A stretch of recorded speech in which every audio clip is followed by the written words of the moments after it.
I want to preface this video by saying that grieving a parent is not easy. And if you resonated with the title of this video, I know that you're dealing with a mix of conflicting feelings. You're probably trapped between feelings of sadness, guilt, relief, and sure, at times it might feel like it's a step in the right direction, like you're headed towards healing, but it can also feel like defeat. And I say defeat because it might feel like you're throwing the towel after putting so much effort and labor into the relationship with this parent. And this grief might also feel like accepting that all that you've hoped for all these years is just that.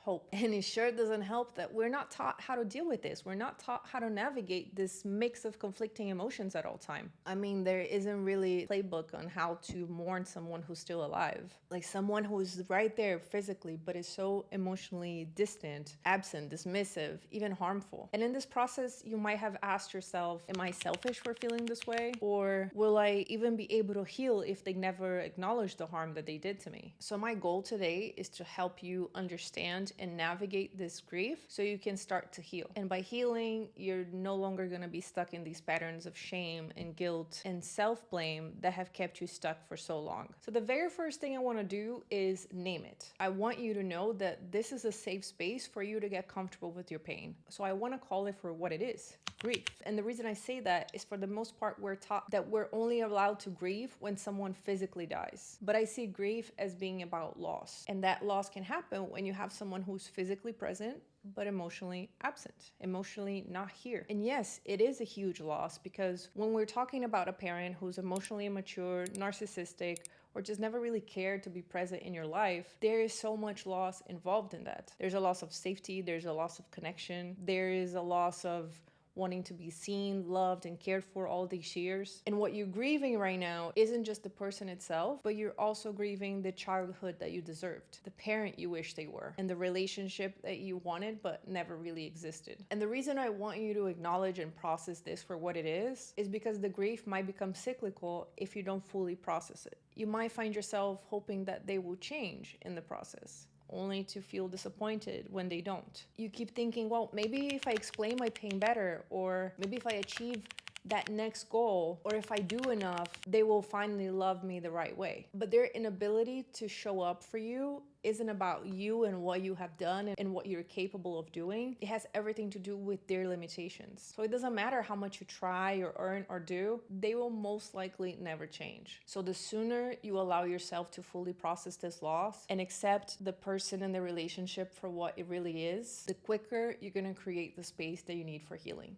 I have seen so many women waste so much time waiting for that narcissistic mother to nurture them and have an interest in them, or that distant and absent father to finally show up and be present in their lives. The process of healing, it's only gonna begin when you stop looking for water in a dry well. And this grief can also become overwhelming at times, not just because you're grieving that parent and their relationship, but because you're also grieving a version of you. You're grieving that future you that you fantasized that would exist if you had that relationship, but you also grieve that version of you that existed in that relationship, the one that had to survive. Maybe in this process, you've become the strong one, the overachiever, the fixer, the peacemaker, the scapegoat of your family. You were always hoping that if you just did enough, or if you just didn't need as much, or if you were just super hyper independent and never need anything or anyone, eventually you would be seen and loved and appreciated. Maybe you learned how to walk on eggshells and anticipate everyone else's needs. Maybe you learned how to suppress your emotions or take the blame for every little thing that went wrong. Those are all versions of you that coexisted with this relationship that you're grieving. And this version of you, sure, she kept you safe. She was needed and she was hopeful,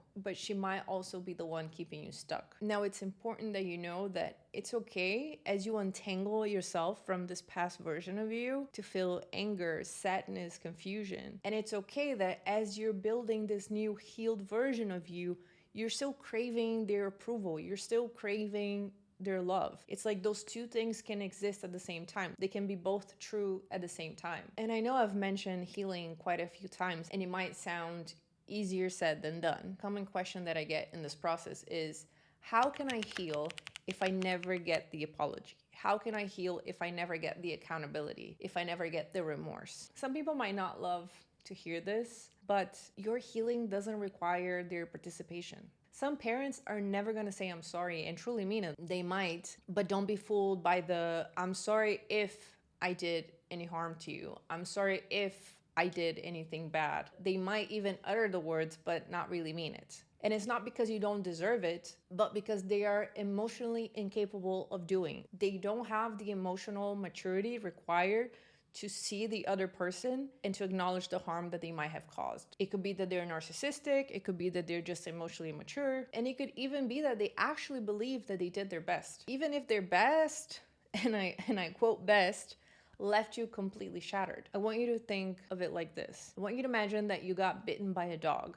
For you to heal from that bite, you don't need to wait for the dog to feel bad or apologize or feel remorse. You clean it, you bandage it, and then you protect yourself from getting bitten in the future.